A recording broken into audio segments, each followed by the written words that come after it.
Welcome to episode 3 of Liberty.mes Bourbon and Bitches. You can find this interview and more at our site b&b.liberty.me and also on Liberty.mes YouTube channel. My name is Tiffany Madison, and I'm joined by our other two hosts, Meg Gilliland, my partner in crime, super project manager with Liberty.me that basically runs all the things, and Lucy Steigerwald, host and producer of Politics for People That Hate Politics. She is also the author and founder of Stag Blog, and her work can be seen at Vice and Reason. We are welcomed by Miss Whitney Davis, former president of Young Americans for Liberty at the University of Arkansas, and a master's student in electrical engineering at USC. She is an anarcho-capitalist that is passionate about free market principles, using technology, entrepreneurship, and charity to promote liberty. Miss Jacqueline Boudreau is also joining us. She has done many awesome things, including working at a very interesting nonprofit, which we'll get to in a little bit, specializing in sexuality issues. She now hustles for the awesome organization Learn Liberty, and we'll be drinking, taking questions, getting into shenanigans, all that fun stuff. So welcome, everyone, and what are you drinking?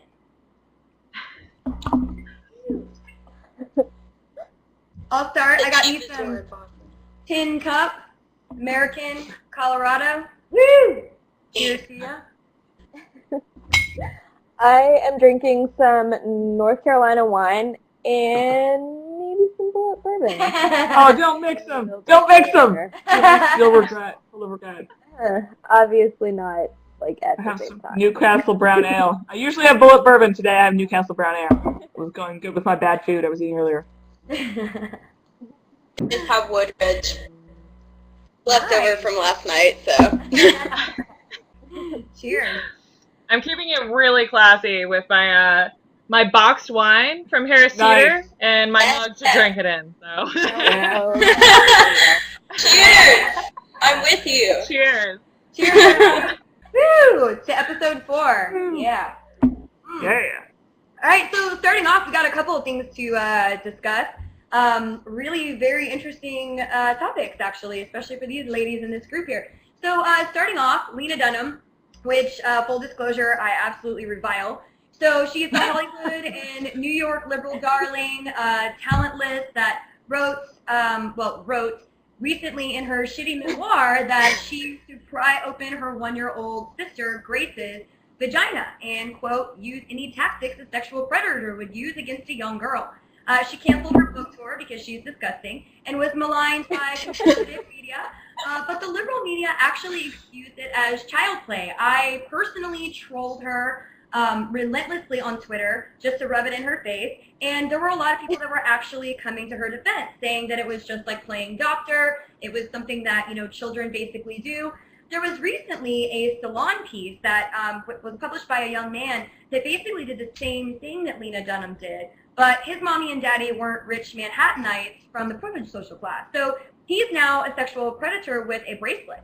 So what I wanted to find out, I don't know who all here read the article, but or who in the audience has as well, but do we have a double standard in this country with regards to how we perceive sexual abuse from men and women? And if so, what do we do about that? How do we actually change that? I think. Yeah, we absolutely have a standard. Yeah. Sorry, go ahead, Jacqueline. I mean, we see this time and again with teacher-student scandals and sort of this idea that women are victims, men are predators. But I think an even sort of larger question is sort of the role of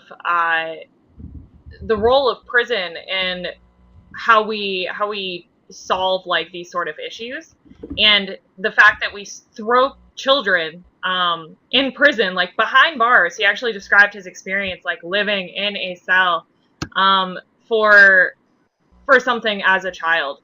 I think it's really interesting that that's how we deal with the issue, and I think that that's a much larger question than even just the gender differences. Why do you think that is? And the reason why I'm curious as to what you ladies think about that is I've gotten the vibe from like my more conservative family members that the stuff that's on television, the teen type of, you know, Skins, I don't know that show, if you guys ever saw that. My nieces were watching it one day and I walked in and I was like, Jesus Christ, this is like soft porn. Like I listen to rap videos. Don't get me wrong. I don't see nothing wrong with a little bump and grind. I heard all that growing up too. But like a lot of what you see now in media and in actual music is super, super sexualized. So it's curious to me that they would treat one gender differently than the other. Where did that come from? I don't know if it's just the gender differences. Honestly, I would halfway defend Lena Dunham on this one, which may shock each and every one of you. Dunham drives me nuts because she's moderately talented and she is so appallingly narcissistic and so convinced that everything that she has to say is just the most special, shareable wonderfulness. And that's what I just like about her most of all. I think she's moderately talented, albeit incredibly overrated. But the Salon piece, actually it's on Salon, we should give them credit for that kind of non-terribleness. The guy who touched his sister inappropriately, though, like, I mean, this makes me think of privilege, okay? Lena Dunham has privilege in that she didn't get thrown in jail for 3 years for inappropriately playing with her sister, which does actually happen, and I think that, I suppose, sometimes abuse and inappropriate doctory play, there's a narrow line there. I haven't read the memoir, I don't know the full context, I'm not going to pretend I know what happened. But, Dunham didn't get tossed in jail for 3 years. That's what it comes down to. But instead of acting, which is what conservatives have been doing, acting like maybe she should have been thrown in jail for it, I would like to refute the privileged garbage narrative and focus on the dude who did get thrown in jail and shouldn't have been, not like act as if Dunham should have been tossed in jail too. Fair enough. Yeah. Exactly. And I feel like that's kind of what Jacqueline was saying, was that throwing people in jail isn't really the answer for that, because, they're kids. Were they actually taught about sex at that age? Do they know what they're doing? Do they know that that's wrong? So to me, that's kind of the issue. It's a really thin line because it comes down to different parenting styles and if they actually know what they're doing. And we teach to me the real not issue. we teach children not to hit each other too, right? Like that would be assault as an adult, but they still do it, right? And nobody throws them in jail for assault. So I think taking adult policies for people who have had some exposure and education and sort of understand, the consequences of these sort of things. I think it's a lot different for children who don't understand how sexuality can affect a person, and how those sort of experiences can cause really detrimental psychological effects. If they're not educated in it, I don't know how we expect them to know the difference between punching their friend in an arm when they're not supposed to and playing with their sister when they're not supposed to. Yeah, I think the really bizarre thing about Lena Dunham was not so much what she did, but how she framed it as an adult. Yeah. It was just weird. And had she been anyone else, that especially wouldn't have gone over well. Like, it gave her enough heat as it is, but I mean, she framed it as jokingly that she was a sexual predator, but it was a bad joke. At the very least, it was a bad joke that she should have known better. The oversharing just repulses me. That's what repulses me more than anything. I don't know. Yeah. And I mean, her sister doesn't view it as assault. She doesn't view it as molestation. So I think there is something to be said there. But just the framing was weird. The framing gave me the creeps. Yeah, I didn't like how she tried to blame it, people's reactions to her own words on the right-wing media. It was an attempt to, as you said, Meg, normalize her own behavior. And what 1-year-old cognitively plays a prank on their own family by placing pebbles in her own private areas just to mess with them? I mean, maybe it was... That didn't make any sense, honestly. I don't... Yeah, I think it was, So, and again, she's a self-proclaimed unreliable narrator. So it could have been a complete fabrication. But, and I also read a piece about her poor sister stating that basically Dunham sees her as an extension of herself and has no bones about revealing super personal information about her family members. So that's a self-absorbed malignant narcissist if you've ever seen one. I think her Yep, own absolutely. self-descriptor of sexual predator was what really, really pissed people off. And it, to me, it's an insult to victims everywhere. You don't get to talk about yourself being like, I don't know, the rape victim thing. And this is kind of going on a different element there. But the whole scene that she described is awkward sex. If you want women to have agency, you need to give, this is what I did wrong, and this is why it made me uncomfortable, and this is why I regret it. Immediately taking the, words out of someone else's mouth and then calling it sexual violence really bothered me. And maybe it's because I know victims of true sexual abuse and assault. It really bothered me that she tried to spin that, tale instead of just saying for what it was. I was awkward, uncomfortable, and wasn't really sure of myself. It was now all of a sudden rape. Am I the only one who's Yeah, really I don't get what she was trying to do. Like, sorry guys, I was just like, channeling my inner sexual predator right there. Like, I don't understand like why she would make such light of that. Yeah. And if she really did see it as something to make light of, like, why is she not an activist, making sure that like other people realize that this isn't something we should be throwing children in jail for? It seems like she's making herself the exception to the rule. Because she needs to talk about voting and how voting makes you feel good all over, and talking about like how the sex offender registry is shitty would be much too important, and you can't have narcissistic liberal feminists doing that because that's so fun. Yeah, I wish that liberal feminists, though, would have actually been honest with themselves about her very unreliable narrative instead of coming to her defense. Although I do like it because it just undermines their credibility they never had to begin with. So I always enjoy when that happens.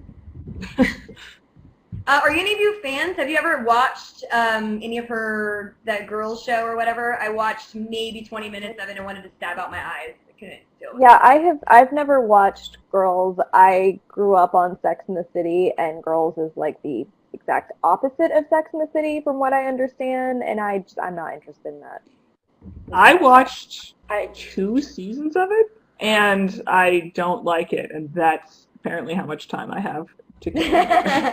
It's not both. I didn't know who she was. I didn't know who she was until this came out. So, whatever. God bless you. And I'm a sheltered child, I guess. Like, it's moderately amusing occasionally. Like, I think she's moderately talented. But, again, horrible narcissist, navel-gazing just to the absolute millionth power. And maybe if she stopped that, she would, become less insufferable. Yeah. I'm pretty sure even fans of the show don't like Lena. Like, I'm pretty sure that's a thing as well. Everyone on the show is awful. That's what bothers me about that show, fundamentally, is that all of those people are unpleasant, but in a really banal sort of way. Like, if you're gonna have an anti-hero, like, let's have, Breaking Bad and Jesse Pinkman being redeemed, something interesting and, like, not of our lives. Insufferable millennials, like, aren't we that? No, we're great. I love us. But, like, I don't get the appeal. Fair enough. That's a good point. Awesome. Well, I despise her so much, I don't want to waste our gray matter on her any longer. So a second topic that's actually, kind of, again, raising the internet today.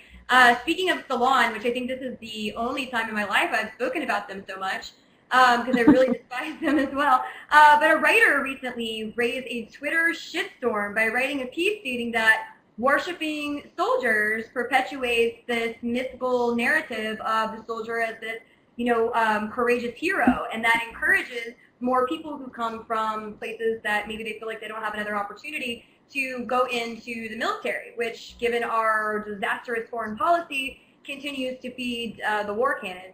I think the actual sideline was, stop worshiping soldiers.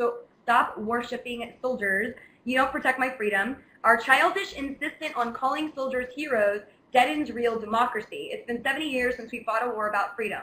Forced troop worship and compulsory patriotism must end. What say you?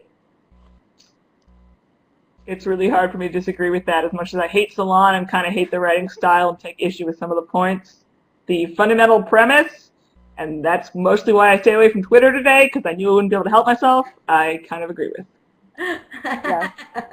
Yeah, I agree Me too. too. You know, judge people by the individual. I mean, that, I don't know how hard that is. That's, because I only read the first part of the article because I was really busy today. But, you know, I completely agree with what I read at first, because whenever you judge people by a group, then you excuse all the bad things they do. It's kind of, you know, I'm an anarchist, so I'm kind of against collectivism, and so whenever you group people and you glorify them for whatever they're collectivized by, like being, you know, someone in the military, which my brother-in-law is in the military, so I'm not hating on anyone in the military, but you kind of excuse them for any bad things they do, and I just think that's a slippery slope. I'd be really reluctant, and I think most people would, to say that there have never been heroes or there aren't heroes in the military. There are obviously people who have fought for freedom in the military. You know, liberators in World War II. Like there are plenty of examples we could point to. I think the problem is that we glamorize the outfit, we glamorize the status so much that it makes us really reluctant as a society to question what they are fighting for in the wars themselves. And I think that that's really unhealthy, because at least for me, the second I start talking about like not supporting the war, I've definitely heard people be like, oh, well, if you don't support your troops, like, you know, who are you? And it goes immediately from not supporting the war, not supporting like what they're doing, to, oh, you don't support that person, you think that person is bad. And I think that that sort of glamour is really, really unhealthy to have for a person. Yeah, absolutely. And I personally think that supporting the troops is not supporting war. Because if you support war, you're supporting the troops being slaughtered for no fucking reason. I think that's true, but I also can't say that I support the troops, because that's also sort of a meaningless platitude, depending on who's saying it. I mean, it's a less dangerous one than, you know, being angry because someone wants to criticize foreign policy, but it's still like, what does it mean? It's going to mean different things to different people. In defense of some troops, my friend JL, who was in the war in Iraq, like, doesn't, you know, he knows he wasn't a hero. Andy Levy on Red Eye, a very moderate libertarian, especially for this crowd, has talked about, I swear, a different Salon shitstorm military article, where he also said, yeah, I mean, you know, I was sitting around the DMZ in South Korea, not a hero. Like, there are plenty of soldiers who have a lot better nuance of the situation than any of the flailing freaks on Twitter do.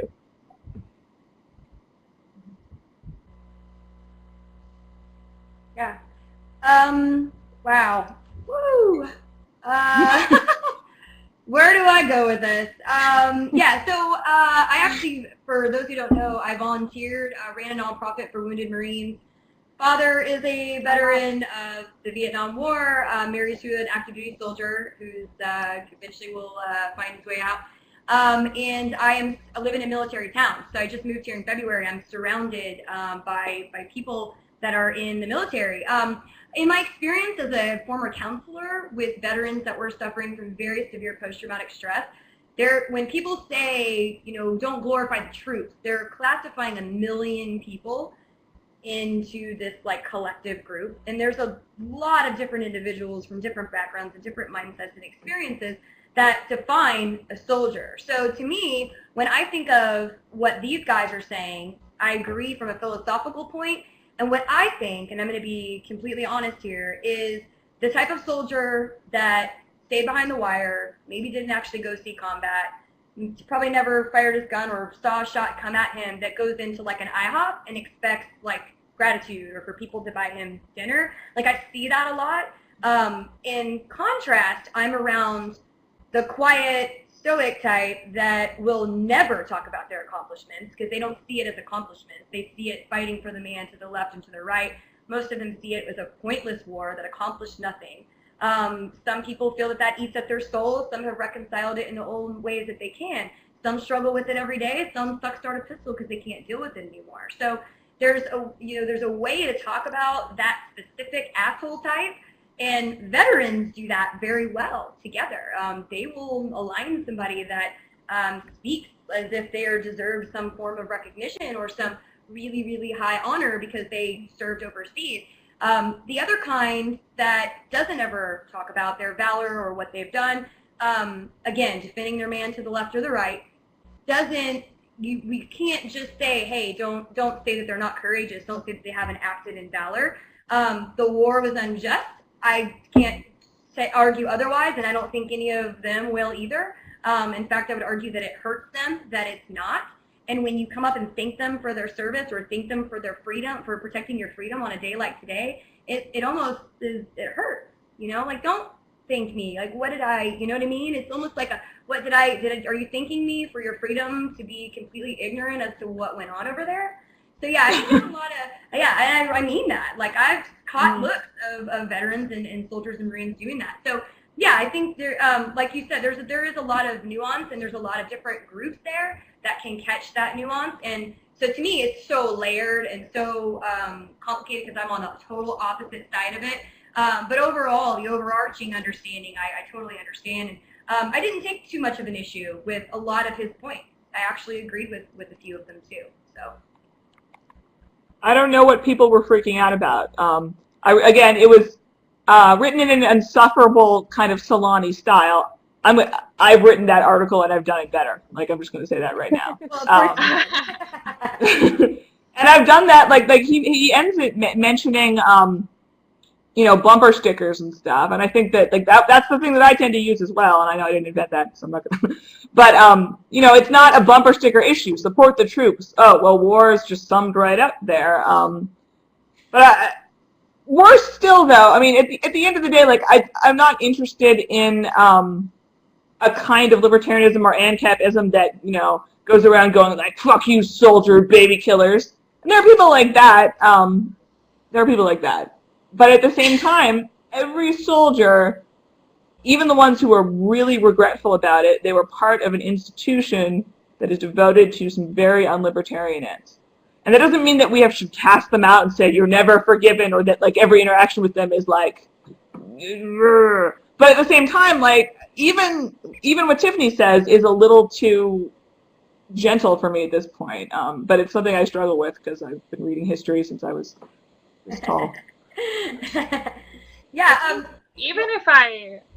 Well, I was gonna say, Whitney. Even if. Oh, go ahead. I think we have a little bit of a delay. Your page is like one of the first pages that I've seen that like you really handle this really, really well. How do you handle that? I do. I always thought it wasn't that tactful. Because I was going to say,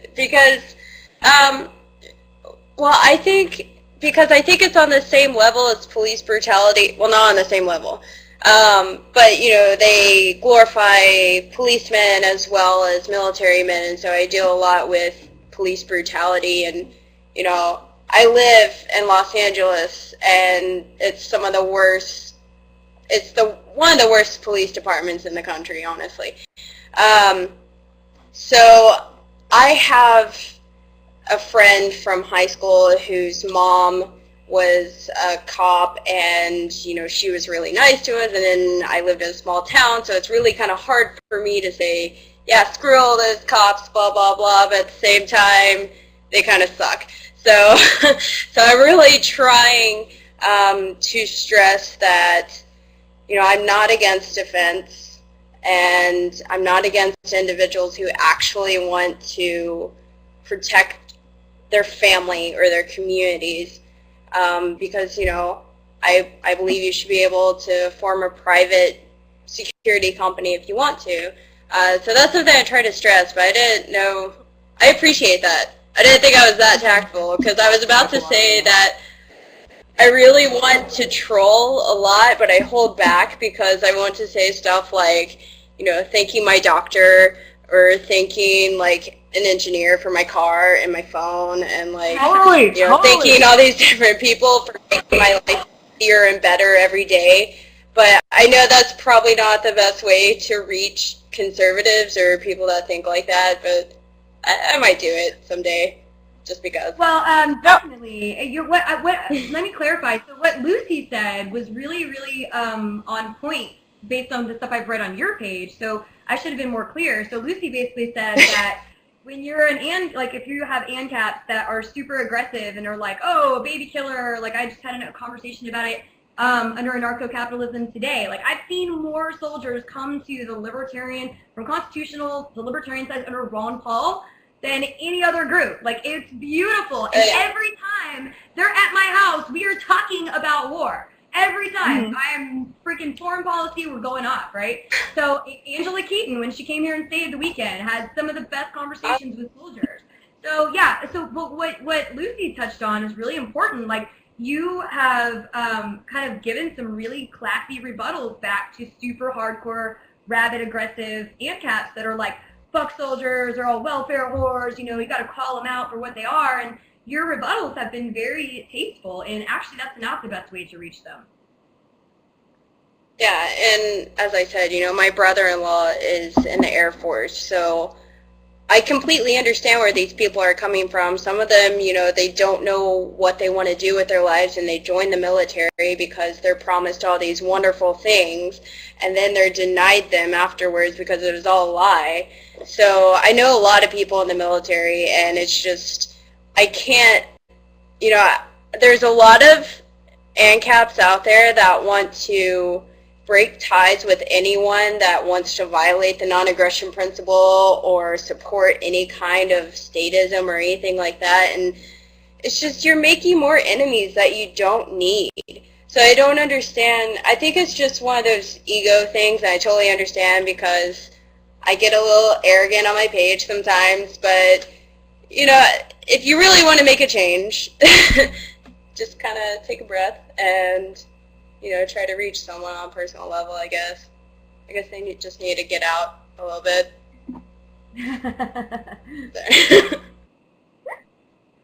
Lucy, what were you going to say? Sorry. Go on. This actually transcends sort of my anarcho-capitalist views a bit, because I think if we had private military and there were like teams of mercenaries who trained in the exact same way that our military trains people to just follow orders and not question, then I probably wouldn't support that company. I probably wouldn't support that mercenary group. I think we take a lot of people who could be adding value to society in a really great way, and we sort of stomp that out of them. What I'm not sure, and I might be sort of ignorant here, is that like a necessary strategy for training individuals to protect other people? If it is, then okay, maybe it's justified. But if it's not, then I also just strongly disagree with the way that we prepare men for war. And I think that that's why police brutality is becoming such a big issue, is when you take those same strategies and start applying them to police forces, the same sort of training ideas, that's when you start getting them not questioning, pulling the trigger, and harming innocent people. Yeah, I think that questioning is kind of necessary even in an anarcho-capitalist situation where you would have these mercenary groups. But there may be instances where you kind of have to follow orders, but I think that really, like, you need to have principles at the foundation, and that's what's lacking in the military right now. It's a really, really, in my opinion, unprincipled organization. And Tiffany, you may want to chime in here. You may have some insights that we don't have, just given your experiences and your conversations with veterans. But yeah, I think the biggest problem is that principle is not at the foundation. So if you had a situation or accountability, where you were, or accountability, yeah, there's absolutely none. Yeah, so that's my kind of view on it. Yeah, I would take go ahead. I was going to actually just ask, what is the military's job? Like, what is their purpose? Protect our freedom. Yeah. I mean, you're going to get a bunch of different answers to that. Build bridges in Iraq that are later blown up, or just kill brown people, as someone in chat just said. Yeah, that's, yeah. Yeah. I mean, like, yeah, I mean, what is their role? I mean, it depends on the theater, and I think they're in 150 different locations all over the world. So it kind of depends on where they're located. Meg, I would only have one issue with what you said in regards to accountability or principles. So, and I actually had a really, really heated debate at the bar down here, with a decorated veteran, Ken Rudo. If you're listening to this, which I'm sure you will, the journalist here, rules of engagement. Anyway, we have this now little standing beef where we argued over the rules of engagement. He argued that the rules of engagement made it to where soldiers actually acted within the confines of very strict rules, which prevented them from becoming crazed by war, okay? My opinion, based on all of the individuals that have told me this directly, he's literally the only opinion I've ever heard that says that, is that the rules of engagement are so ridiculous because the goal is not really to win the war, it's to keep us there indefinitely. So the rules are, hey, you see a guy planting a bomb on the side of the road, grab him, test his fingers, even if he tests positive, we're going to keep him for 72 hours, then we're going to feed him, clothe him, and release him. And then the guy is now your enemy. So is he enemy or not? You don't wage war half-assed. You don't have people go and leave their homes and their families for a year and ask them to take bullets and ask them to build schools and infrastructure and entire power plants, as Vice reported, which are going to be completely and absolutely neglected after we're gone. That's just a racket. It's all a racket. There's really no purpose to it. And that's why it's half war. So the rules of engagement are super, super strict. So there is accountability there to the point that it actually hampers the war effort because we're not really at real full tilt war. And that's what really bothers these guys more than anything is because, the conquered don't want them there. They don't want to be there. America's broke. And until they're out, it's never going to stop. Most of them hate the Afghans hate them, and anyone who said otherwise really hasn't been beyond the wire. I mean, trust is gone, and I'm talking specifically of Afghanistan.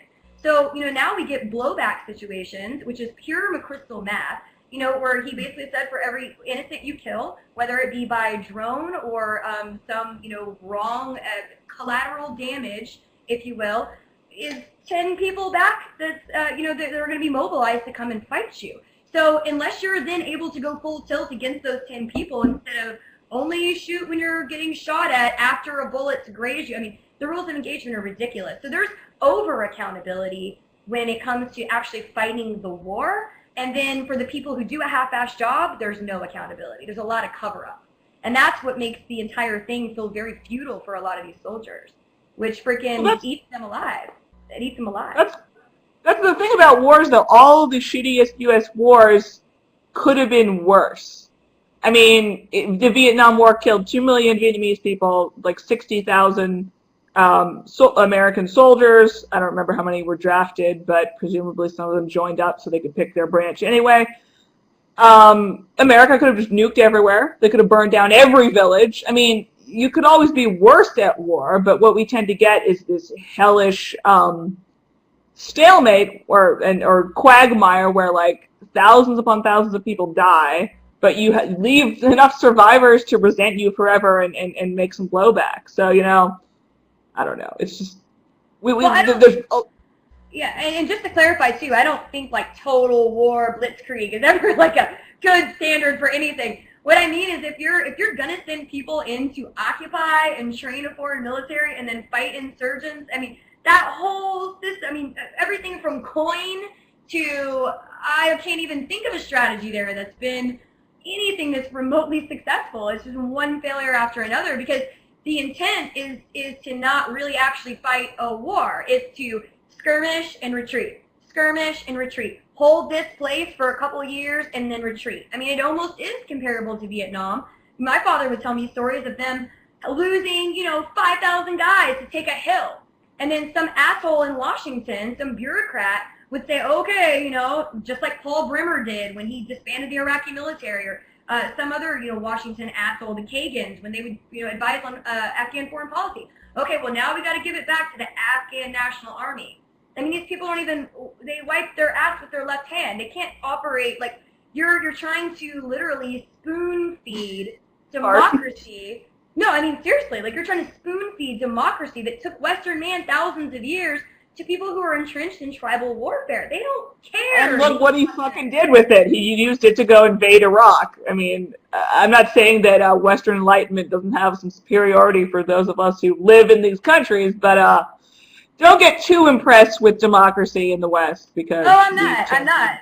But don't shove it down at the barrel of a gun to people who have no concept of that. Like, it's so stupid and asinine that we're not only still there, but we'll end up being there till 2024. I mean, that's what I mean by full tilt war. If you actually have an objective, go in. There's no reason for the entire United States military to ever occupy that country. Go send your special forces, your special operators, send them in there, and get them to secure bin Laden and seize him or do whatever it is that you allegedly went in there to do. You don't Tiffany, need to actually invade. Calm down. Hey, you need a debate. It's okay. That's our safe word or something. I don't know. Hey, I get super passionate on this subject. But yeah, I mean, I agree, Lucy, though, is one thing that we really have to make sure that we try to pressure is to keep us out of the rest of these conflicts. I mean, every 5 seconds, it's a friggin', it's got to be Iran or it's got to be, Syria. And now with this ISIS thing, I mean, it's pretty much a never-ending quest to make sure that we are in almost every Middle Eastern country occupying, pillaging, and dying on their soil. So, yeah, it's a clusterfuck. Cheers to that. Woo, American foreign policy. Yeah. Okay. I just want to, if that's really Austin Peterson right there commenting, he's really distracting in how much I want to yell at him. He's doing a bang-up job. I'll give you Feel that. free to yell at him. Yeah, troll away, good sir, troll away. He will. He's already been asking all sorts of questions around everybody up.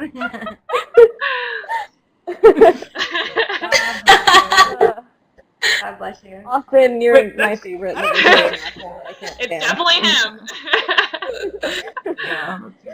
All right. So what's our next topic, Tiffany? Net neutrality. Did you guys want to do net neutrality? No? Come on. I mean, nothing. No worries. Okay, hold on. I have to bring this up. So Ted Cruz today.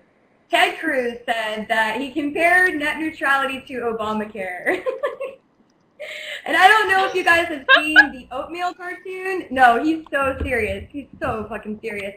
So, and by the way, after this, I have to ask Jacqueline about sex robots. So, sorry. That's gonna be a recurring theme on this web series, right? Sex robots. Sex robots. The entire revolutionary concept for that, especially in terms of male-female relationships and marriage and childbearing and the survivability of the human race. I don't know. But anyways, so if you guys have not seen, which again, Ted Cruz has a weird face. He really does. I'm sorry. But if you guys have not seen this, so Marianne Copenhaver is the first person who brought that to my attention, and I will never ever see normal ever again. So you guys are about to look at that oatmeal post about net neutrality, where he basically completely disassembles it. I mean, I get asked. I know Julie Borowski's in here, and she got asked. I saw her post today. Everybody wants to know what everyone thinks about net neutrality, and it's so complicated. Like I really don't even know where to begin. I mean, I took the talking points from the EFF today to even generally understand it. Does anyone have a better understanding than I do? And we'll only touch on it. If you read the EFF, probably not, because they know about. I love those people. Make out with their website every day. Love it. I read about it like when it first started, and yeah, it's complicated, and I actually took a networks class. So all I can say is that to me, I would be against it just because it seems like government regulation of it, because there's a monopoly in the first place with the ISPs in a particular area, and so to me the solution would be get rid of the monopolies, because really I equate it with other markets. That's kind of how I try to figure out my principles. So Think of a supply chain for any other company like Walmart or any other superstore or something like that, and say that they refuse to, because the issue here is Netflix, supposedly. So say that a big company like Walmart refuses to sell a certain product that a lot of people want because it takes so much time, it takes so many resources to get into its stores. And so that would mean, and then the government gives Walmart the sole ability to provide that particular service. So that would mean that you're advocating for the government to force Walmart to sell this product instead of just opening up competition so that other stores can sell the product. Because what happens is Netflix takes up a lot of data usage, a lot of bandwidth. So it's going to take, the infrastructure needs to be replaced to where it can support that kind of bandwidth, or prices will fluctuate. Just like this happened with whenever cell phones, I'm reading a book right now, so I'm kind of excited about it. It's about smartphones, and I'm a nerd. Whenever we switched from regular phones to smartphones, our data usage went up significantly.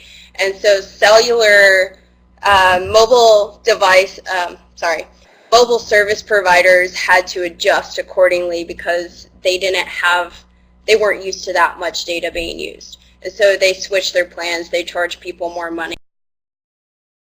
and they worked around it. And so that's really what this is. And to me, I could be wrong on some parts of the bill, but to me it just seems like a government of trying to monitor or regulate the flow of traffic between the ISP and the consumer. Because as of right now, they've mainly gotten their information, like with the NSA, from data centers, just confiscating information from Google and Yahoo. So to me, it just seems like an end for government to be able to track the communication straight from like your laptop to your internet service provider. But that's just my opinion.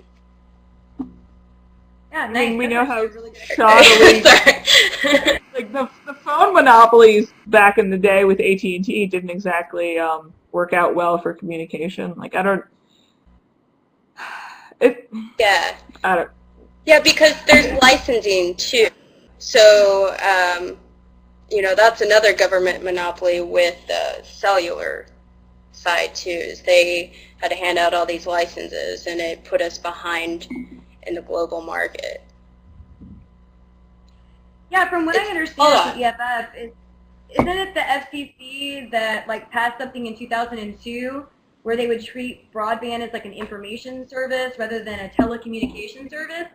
So, I mean, the trivialities of bureaucracy are ridiculous. But from what I read, it's because of that classification, they can impose regulations that promote competition, which is good, but they can't stop providers from giving cronies, business partners, special interests, whoever they want to bestow the gifts of special access in terms of users seeking it. So I think they did this with Netflix. I was, again, getting my information from the oatmeal. But it was a really, really informative cartoon where he actually broke it down, and he seriously broke it down and said, you don't think that companies like Comcast will actually do this? They totally will, and how they fucked with Netflix over it. And I posted the link in there. Everybody should take a look at it. But he says, last year Comcast demanded Netflix pay them millions of dollars, or they were going to slow down internet speeds of customers who were trying to stream Netflix movies. During contract negotiations, Comcast throttled the bandwidth of Netflix users in order to bully Netflix into paying massive fines. And it worked. Netflix got so many complaints on social media that they caved during the negotiations, and the bandwidth strangling basically did its job, and Comcast was forced to pay, or Netflix was forced to pay more. And there's this epic chart that shows how their negotiations are, and then the full throttle speed, and then boom. So yeah, it's total manipulation of the It's to me, in my opinion. Yeah. Do you guys know anybody who's That's- pro net neutrality? Sorry. There's quite a few people on my Facebook that are, but I don't. My America's I just want to boyfriend say one thing. is- Go on. Lady. I'm kind of pro net neutrality because we don't have at all anything even resembling a free market when it comes to ISP providers. So given that situation, I think that net neutrality makes sense. That's kind of what he says. Otherwise, I would not. I just wanted to say that that does happen. That is completely what happens, but because of the monopoly in local areas. And honestly, I would just leave it alone. Either quit, repeal any government licensing and monopolies, which I highly doubt that will happen, or leave it alone and let Google Fiber come in and just completely change the structure of internet service. I think they're going to revolutionize everything. So, are you familiar with Google Fiber? Sorry. Okay, cool. Oh, fuck yeah. Yeah, I had that in Dallas, and now I have country-ass internet out here from Charter. Oh my god, honey. I'm so sorry. I did not know you came from Google Fiber to visit your I'm from house. Dallas. Dallas. The beautiful Texas metropolis. I come from Google Fiber. I had no issues ever, no problems. And then I'm like, like I have a delay right now. I have been conditioned since fucking February to literally just accept a relay into my head to the point where I'm just like, okay, we're just moving along. So if it ever seems like I'm like interrupting you because I know I talk Texas fast, but seriously, I literally am not realizing you're talking until later. So yeah, this is fantastic. In fact, when my friend told me that they got AT&T, which is a shitbird company all around, right? Oh, we got AT&T here in Clarksville, Tennessee. This is the smallest town I've ever lived in. It's like 100,000 people. And I'm like, what the fuck is going on? They're like, yeah, we have AT&T. I'm like, oh my God, how do I get me some of that? I was like a crack addict. I literally called immediately. Sat on the phone for like 2 hours. I'm like, here's my address. Can you guys get me this? Can you get me this? No dice. It's only by the college campus where all the porn and and studying goes on. So yeah, great. Anyway. So is this one of those things where like the libertarian has to choose between like what they really want and like what might potentially vaguely fix a situation but will probably invite more bureaucracy? Like compared to people who say, who actually, and I don't advocate for this, but people who say, let's do a like a baseline income for everybody and get rid of all welfare ever, and maybe that'll at least get rid of some of the bureaucracy mess. Like there's always an opportunity to argue for like this new regulatory thing because we don't have our dream yet. And I see the appeal of arguing for it sometimes, but I also think it's sort of problematic. I don't know if that's like a comparable type thing in this case. No, I think it's super. I think that's actually it the crux definitely of the is, situation. Yeah, that's a good summary of the whole crux of the situation. So that's the difference between like Because- marginal libertarian, like marginal libertarianism versus sort of staying true to the long-term goal. And if you ever study like social change theory, I have some really great books on it. It talks a lot about which method is actually the best, but who the fuck really knows? Yeah, I'm into incrementalism, but incrementalism is not actively advocating for a new bureaucracy. That's a little different, a little more dangerous than just saying, let's try to chip at this and that. So that's why I always have a problem with that type of angle. I don't know, because I'm not minarchist enough. Yeah, me neither. And I think that's actually that's a really, really good summary because it's kind of like, yeah, I mean, you're almost going to I mean, we want to be able to promote competition, obviously, but that's not going to happen. So really, you're asking the FCC, which is a bureaucracy comprised of unelected dinosaurs that have no business making these rules to begin with. Pretty much, you're asking them to do simple things. Don't block and throttle traffic based on your own little preferences. Give us transparency with respect to interconnection. Don't make people pay for prioritization. I mean, that's really all they're asking to do. It's not complicated. And, of course, you're going to have all these private interests. But the funny thing is, too, bless you. The funny thing is, too, all these individuals who are like, oh, I hate Obama, are suddenly like, yeah, Obama, this is great. I'm like, dude, he's only saying that because he's a freaking total lame duck, and there's nothing else. He doesn't want to be the president that goes down as also breaking the fucking internet. I mean, come on. Come on. This isn't, seriously. Right? Am I off here? Because, no. He doesn't want to go down that way. So it's not like it's Obama coming up with these grand plans. Come on now. No. He'll be the mouthpiece, and the FCC will do his corporate ownership bidding. Yay. Anyway. All right, Meg, was Matt yelling at you about David Friedman? Because I wanted to bring up sex robots. Because David Friedman... No yelling. If anyone is more interested in David Friedman than us, which I don't understand why you would be. Okay, good. Yeah. Well, ironically tonight, in 3 minutes, David Friedman is going to be his badass self and doing a wonderful lecture and discussion. And if you're not a member of Liberty.me, you can either sign up or do a 30-day trial. And if you sign up, you better use the code antiwar.com, please. Thank you. Yeah. Always. Absolutely. Seriously. Otherwise, you can do a free trial just to watch that. Woo! Or you could stay here and talk with us about sex robots. Yep, I'm pretty sure that's going to happen. So, okay, ladies, I have got to know. This is going to be like the default question, I think, Meg. Do you agree that we ask? Lucy, do you agree that we just, like, ask people? All right, so... Oh, yeah, no, yeah. Right? Like, very important.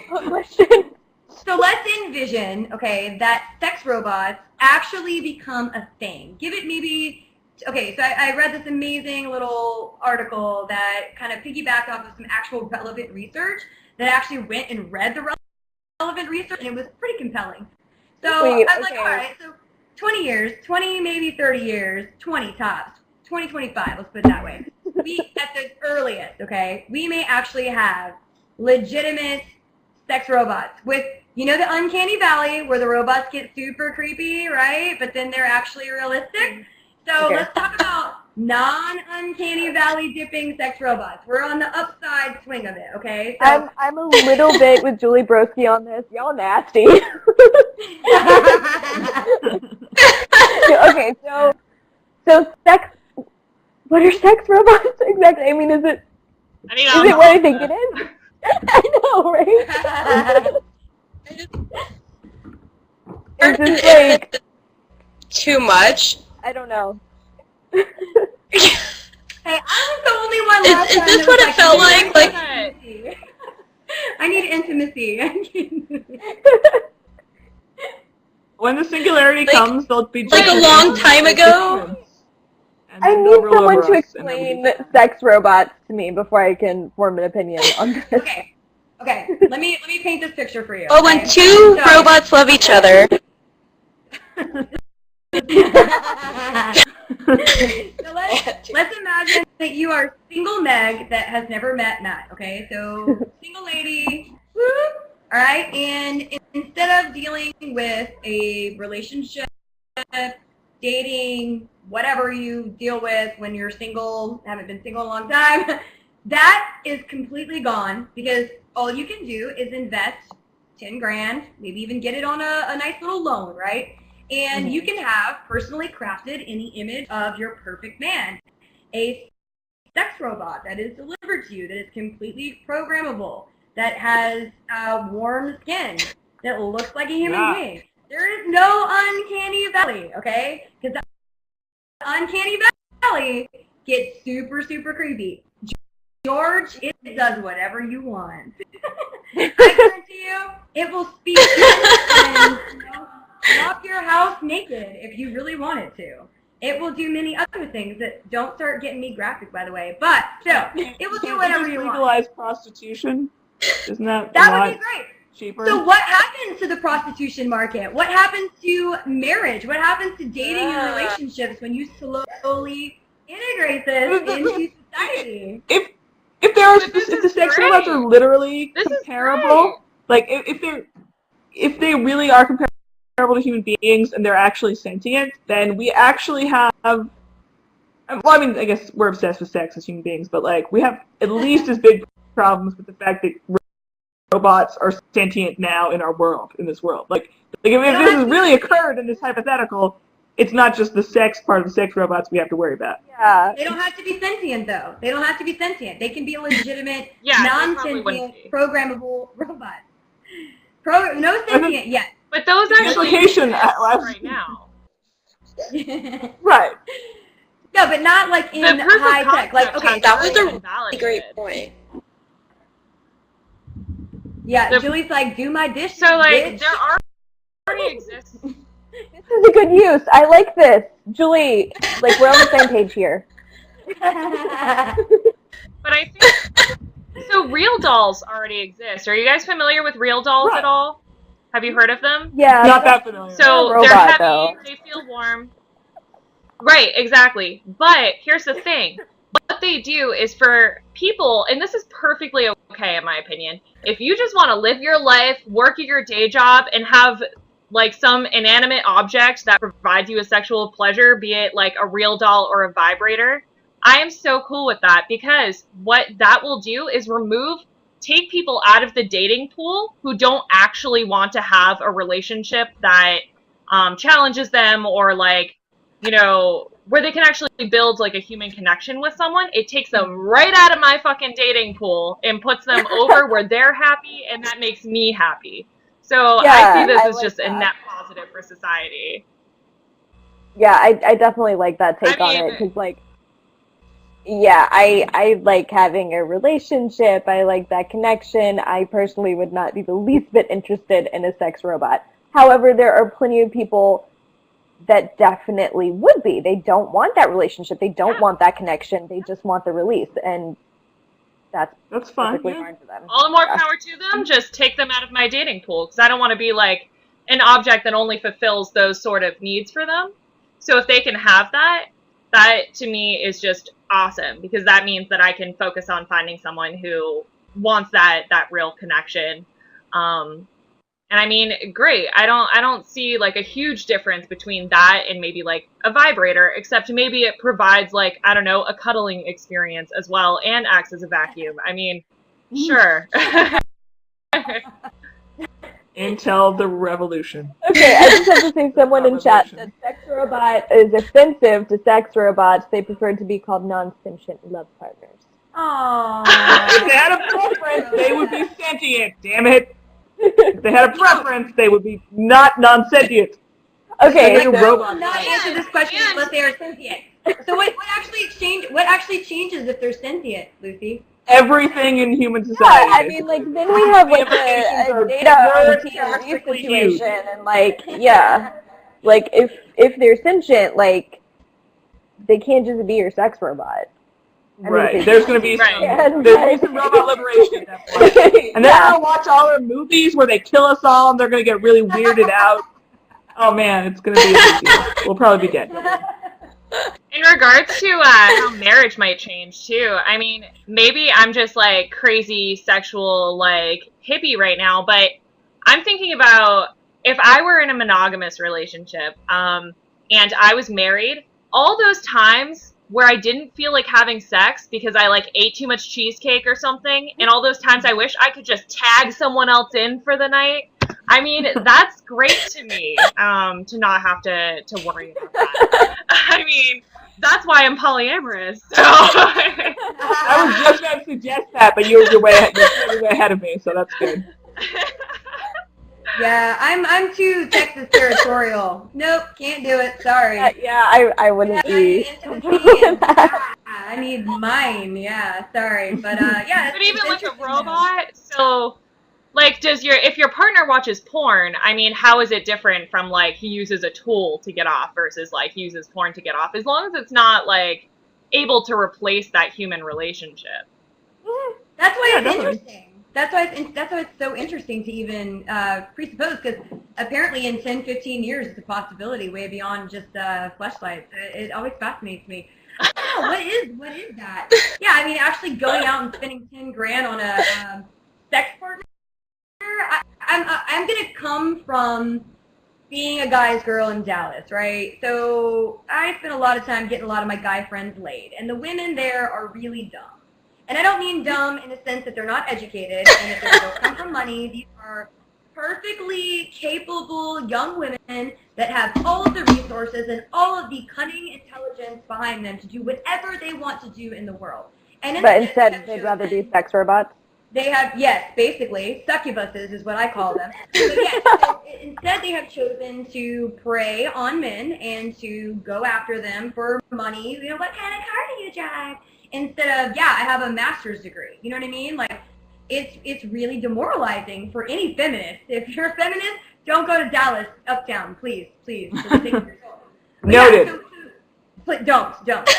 So if you actually look at, like, how, women operate in our society, and I mean those types of women specifically, no other group, but that specific group that specifically do whatever they can do to prey on taking from other people, whether that be their parents or their significant other, trying to land a husband, which is a huge hot market in Dallas. I am not over exaggerating. Whitney, you're in California. Back me up here, dude. Come on. Yeah. It's like a real thing. I'm from Arkansas too. Yeah. Oh, girl. God bless you. I'm not even Catholic. Jesus. Yeah, I mean, it's really like they latch on to men and they will use their sexuality or their womb or whatever to really honestly just latch on to a guy. What? When don't you know any bad men? Oh, I know plenty of bad men. Yeah, we're We're always worried about the trophy ladies. Oh no, what about the ones who acquire the trophies? I mean, what about the men who use their riches and to not have personality? Bad judgment all around. Bad judgment all around. But maybe it's like mutual shallowness, though. I mean, well, what does it do to that trade that these young women, specifically this group, right? And they're a pretty sizable demographic, living in Phoenix, living in now Tennessee, unfortunately, and especially in a military town, and living in Dallas, and all over the South. California is a big one too, where that's like a culture, where it's literally like land a husband who has a nice car, who makes a lot of money, who, like, that's all they're focused on. I am not exaggerating. Hell yeah, there's a shit ton of nasty ass freaking creepy dudes out there, but I'm talking specifically about the chicks, right? If you integrate like sex robots into that, and these men actually only want to procreate selectively, but they just have a biological imperative to fuck. So they're giving in to the succubuses. Doesn't that undermine like the potential for these women to actually procure? Like, I'm talking like deep sociology here. What is it, like sex sociology or whatever? Like, doesn't that like really undermine them? And I kind of like that. I think that if feminism actually means something, it means you don't go to a freaking awesome college and get a great degree and then just go latch on to a husband to steal his alimony. Like, that's a thing where I come from. I don't know if you guys are familiar with that, but I am, and it's super gross. I don't know. I think feminism means you do whatever the fuck you want, and it doesn't matter. Do you take advantage of other people instead of using your own talent? Do what? But, I mean, the male must be getting something out of it, or else he wouldn't do it, right? Yeah. Like I think that's a totally valid life choice. I don't personally support it, but I don't think that's the least bit anti-feminist. It might be, but there's it's a whole other thing. Like there's I choose my choice feminism, third-rate feminism. The Onion article about everything now empowers a woman, like sitting still and eating cake empowers a woman, like getting a high-powered job or being lazy empowers a woman. And then there's like the overly judgmental second-wave feminism, And they both have humongous flaws, even barring the like inherent statism of 95% of the feminists. Like, because I think second wave is really, really, really rigid and overly judgmental, and third wave is kind of like literally whatever you want is empowering, which could be true, but it sort of becomes pointless in some ways. Yeah, I don't agree that like whatever you want is empowering as a woman. Yeah, I think my take on it is like feminism is you should be able to do what you want to do, even if you make shitty life choices. But that's kind of Isn't that just libertarianism? But you can't say it's empowering, like if you're just sitting around eating cake, as you noted. I mean, unless you derive like a lot of self-worth from that, right? Like, I mean, this is why we're libertarians, is differing values. Like, that's why we can't have a central planner for like feminism anyway, like any more than we can have a central planner for government. I guess that's true. I have a really hard time imagining someone like deriving a lot of self-value from eating cake, but if that's true, okay. I derive a lot of self-worth from eating cheesecake. Chicks and cheesecake, that's the next thing. I'm penciling it in. Where did Whitney go? Yeah, where did she go? We lost her. She just dropped off, and I'm really sad. Well, I think she said that she had to bow out a little bit earlier anyway, so we got her for a good chunk of time. Yeah. Yeah, so I'm sorry if I went off on a tangent about the creepy twats in Dallas, so sorry. Apparently it's like a totally foreign planet to you guys. I hope one day we can go to this place together, and I will show you the underbelly of what literally the no standards, take what you can get wave of feminism has caused, and it is terrible. Hey, fuck you, Frank. It's a phenomenal city. Just ignore some of the terrible women there. Just ignore some of the terrible women. It's a beautiful city. And if you go to the parts of Dallas where they're like high-powered executives, everything from that to startup journalists that are women that have respect for themselves, that are not like literally, hi, can I buy you a drink? Sure, what kind of car do you drive? Okay, I didn't come here on a car. Bye. Hi, what kind of car do you drive? Like, I'm not joking. It's that vain and materialistic and gross. There is a counterpoint to that kind of woman in a kind of man whose entire social capital is his richness, and he wants only the haughtiest hottie of all. And ideally, those awful people find each other, and we don't have to worry about them anymore.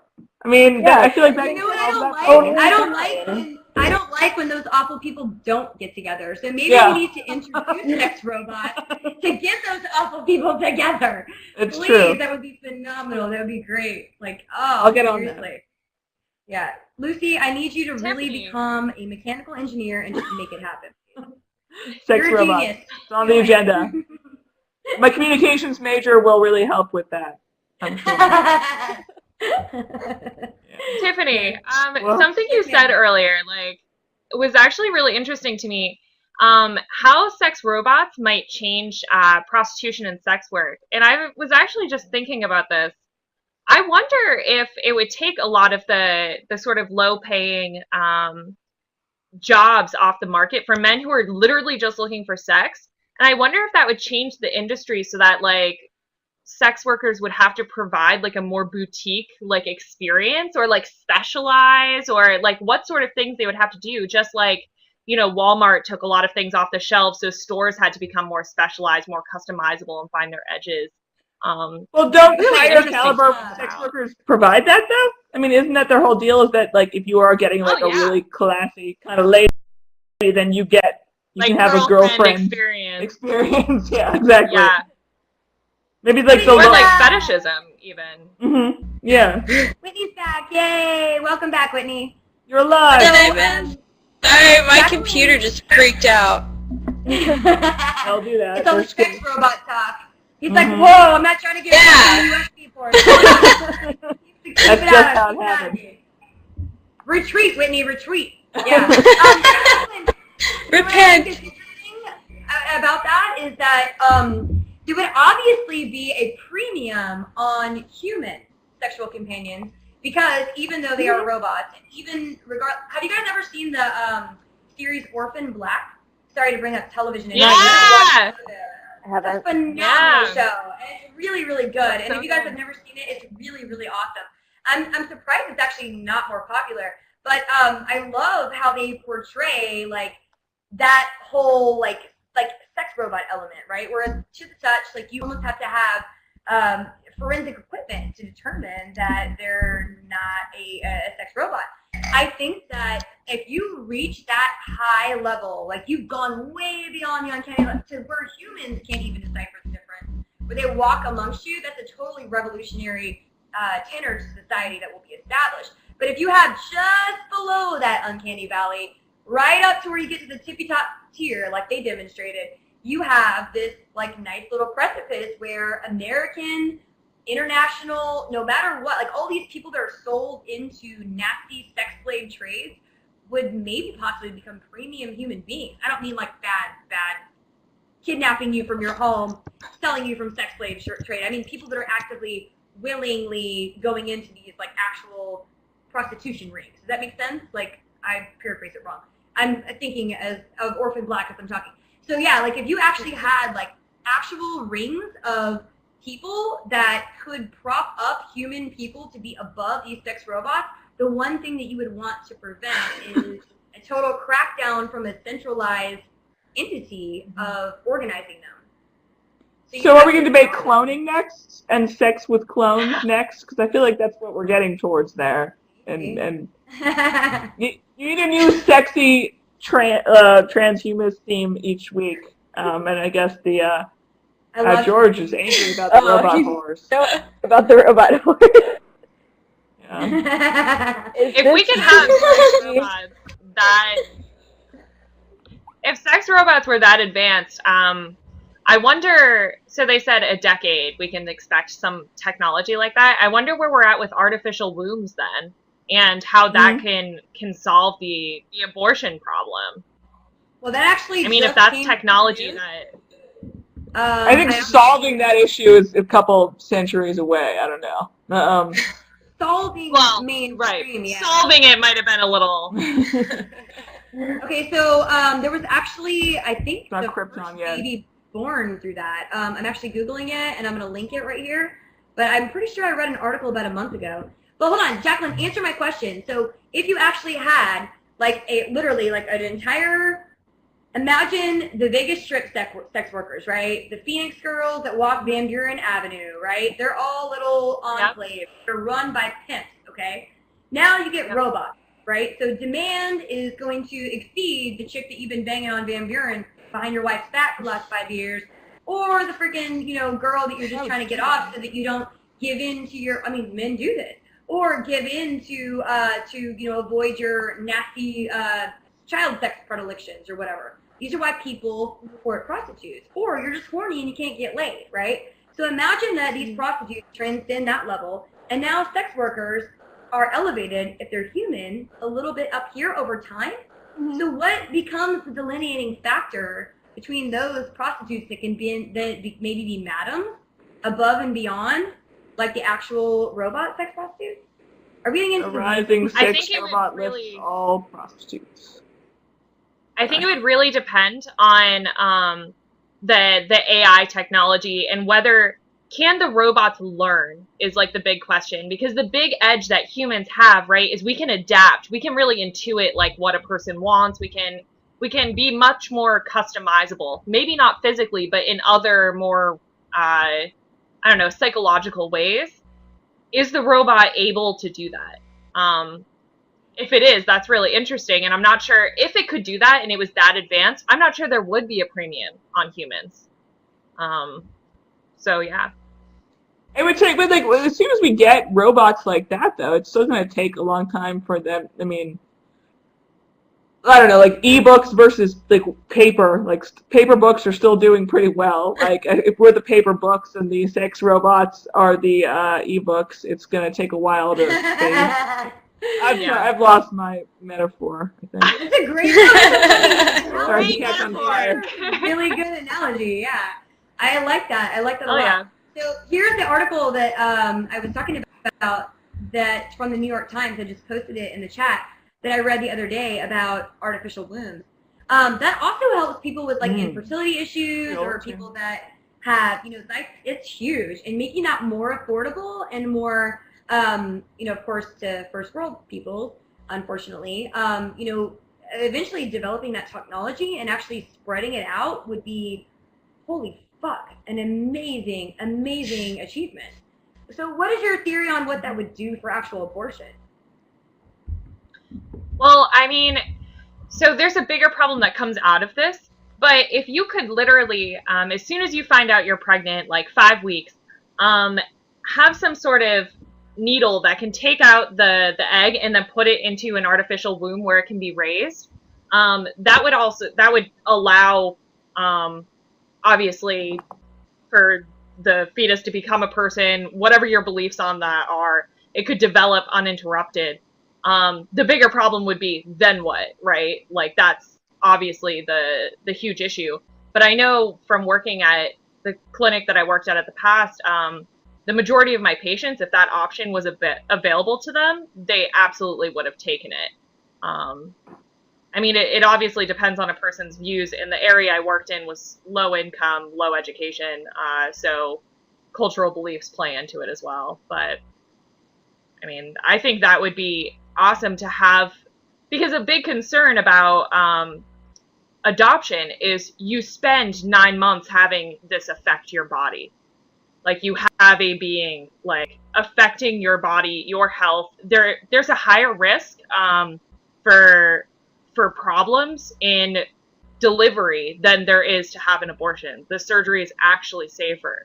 So that's like a huge thing that plays into people's concerns. And after carrying something for 9 months, how do you not have emotional attachment to it? A lot of things that could be avoided if you could basically get that, whatever it is, out of you really early and have it develop elsewhere. The thing is, though, do you think that would... Oh, go ahead.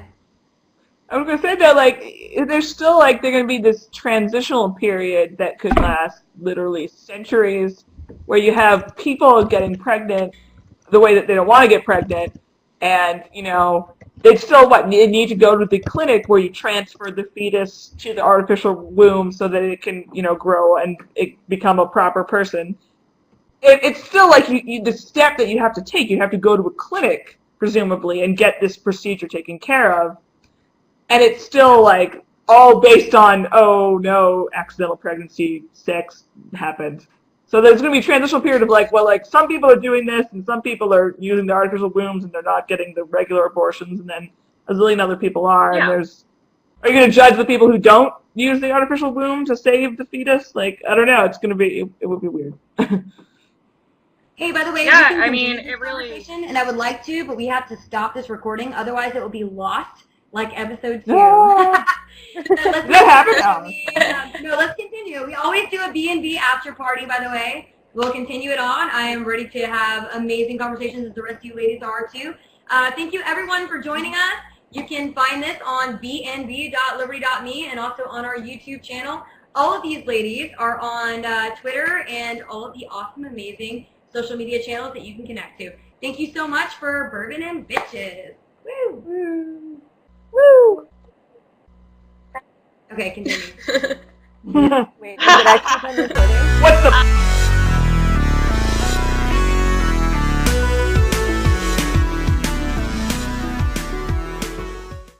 There was recently a Salon piece that was published by a young man that basically did the same thing that Lena Dunham did, but his mommy and daddy weren't rich Manhattanites from the privileged social class. So he's now a sexual predator with a bracelet. So what I wanted to find out, I don't know who all here read the article, or who in the audience has as well, but do we have a double standard in this country with regards to how we perceive sexual abuse from men and women? And if so, what do we do about that? How do we actually change that? I think, yeah, we absolutely have a double standard. Yeah. Sorry, go ahead, Jacqueline. I mean, we see this time and again with teacher-student scandals and sort of this idea that women are victims, men are predators. But I think an even sort of larger question is sort of the role of prison and how we solve like these sort of issues, and the fact that we throw children in prison, like behind bars. He actually described his experience like living in a cell for something as a child. I think it's really interesting that that's how we deal with the issue, and I think that that's a much larger question than even just the gender differences. Why do you think that is? And the reason why I'm curious as to what you ladies think about that is I think that I suppose sometimes abuse and inappropriate doctory plays, there's a narrow line there. I haven't read the memoir. I don't know the full context. I'm not going to pretend I know what happened.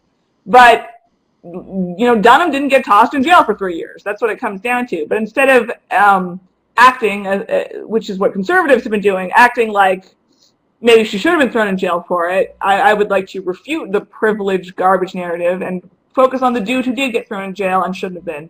Not like act as if Dunham should have been tossed in jail too. Fair enough. Yeah. Exactly.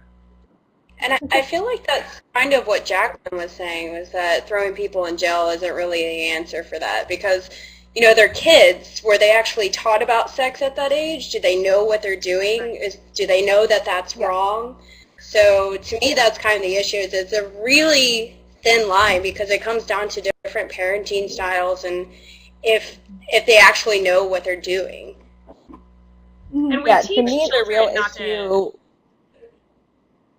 We teach children not to hit each other too, right? Like that would be assault as an adult, but they still do it, right? And nobody throws them in jail for assault. So I think taking adult policies for people who have had some exposure in education and sort of understand the consequences of these sort of things. I think it's a lot different for children who don't. Oh, don't mix them! Don't mix them! You'll regret. You'll regret. Obviously not like at I the have same some time. Newcastle brown ale. I usually have bullet bourbon. Today I have Newcastle brown ale. It was going good with my bad food I was eating earlier. Just have Woodridge left over from last night, so. Cheers. I'm keeping it really classy with my my boxed wine from Harris Nice. Teeter and my mug to drink it in. So. Cheers! I'm with you. Cheers. Cheers. Woo! To episode 4. Yeah. Yeah. All right, so starting off, we got a couple of things to discuss. Really very interesting topics, actually, especially for these ladies in this group here. So starting off, Lena Dunham, which, full disclosure, I absolutely revile. So she's a Hollywood and New York liberal darling, talentless, that wrote recently in her shitty memoir that she used to pry open her 1-year-old sister, Grace's, vagina and, quote, use any tactics a sexual predator would use against a young girl. She canceled her book tour because she's disgusting and was maligned by conservative media, but the liberal media actually excused it as child play. I personally trolled her relentlessly on Twitter just to rub it in her face, and there were a lot of people that were actually coming to her defense, saying that it was just like playing doctor, it was something that, children basically do. I've gotten the vibe from like my more conservative family members that the stuff that's on television, the teen type of, Skins, I don't know that show, if you guys ever saw that. My nieces were watching it one day and I walked in and I was like, Jesus Christ, this is like soft porn. Like I listen to rap videos, don't get me wrong. I don't see nothing wrong with a little bump and grind. I heard all that growing up too. But like a lot of what you see now in media and in actual music is super, super sexualized. So it's curious to me that they would treat one gender differently than the other. Where did that come from? I don't know if it's just the gender differences. Honestly, I would halfway defend Lena Dunham on this one, which may shock each and every one of you. Dunham drives me nuts because she's moderately talented and she is so appallingly narcissistic and so convinced that everything that she has to say is just the most special, shareable wonderfulness. And that's what I just like about her most of all. I think she's moderately talented, albeit incredibly overrated. But the Salon piece, actually it's on Salon, we should give them credit for that kind of non-terribleness.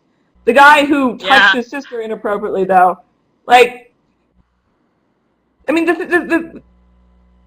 this makes me think of privilege, okay? Lena Dunham has privilege in that she didn't get thrown in jail for 3 years for inappropriately playing with her sister, which does actually happen.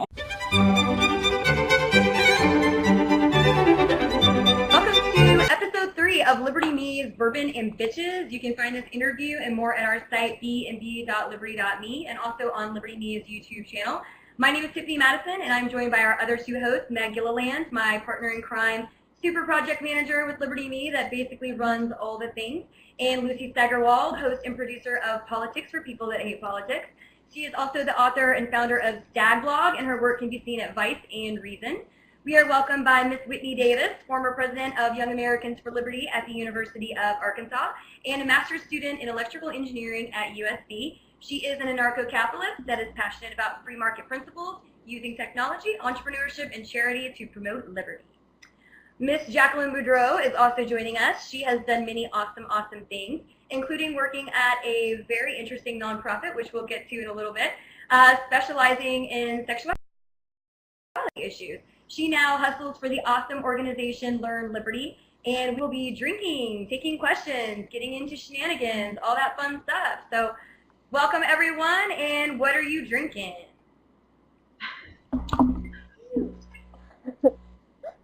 I'll start. I got you some Tin Cup, American, Colorado. Woo! Cheers to ya. I am drinking some North Carolina wine and maybe some bullet bourbon.